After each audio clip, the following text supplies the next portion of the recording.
Well, it is one of the oldest and most well-known places for a sunrise treat in the Tri, and we had to stop by for this week's Taste of the Tri-Cities. And next month, the Spudnut Shop will be celebrating 72 years of serving tens of thousands of people and putting our community on the map as one of the best spots to get your dozen in the entire state.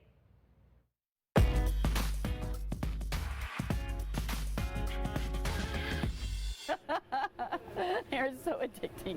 They're not donuts, they're Spudnuts, and even employees are hooked. So what exactly is the flavor of a Spudnut? We have potato flour. So there is white and wheat as well, but not as much as the potato flour. That makes it the Spudnut, because the spuds. They're not as rich as your regular donut.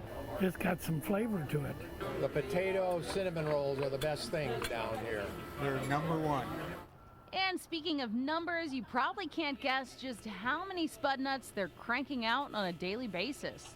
200 to 300 dozens on a normal day. It gets to the point where I don't even smell them anymore. And if you really want to get a feel at just how busy it gets, well, you're going to have to set your alarm clock pretty early.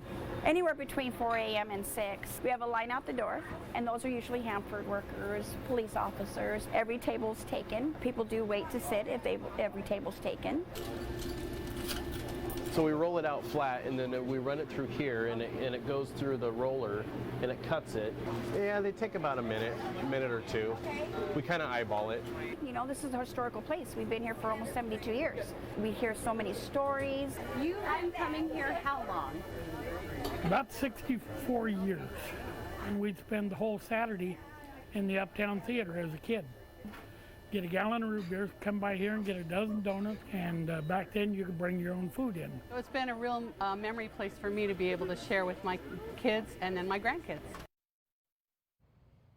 And it smelled so good in there. And if you want to hear stories, that Spudnut Shop is full of them. Oh yeah, for sure. Well, next week, Scott, how does a Southern-style strawberry lemonade with a crawfish etouffee and maybe a slice of hummingbird cake sound for dessert?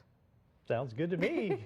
Maybe you're probably wondering what some of that even tastes like. I'll tell you where you can try all of that and more next week.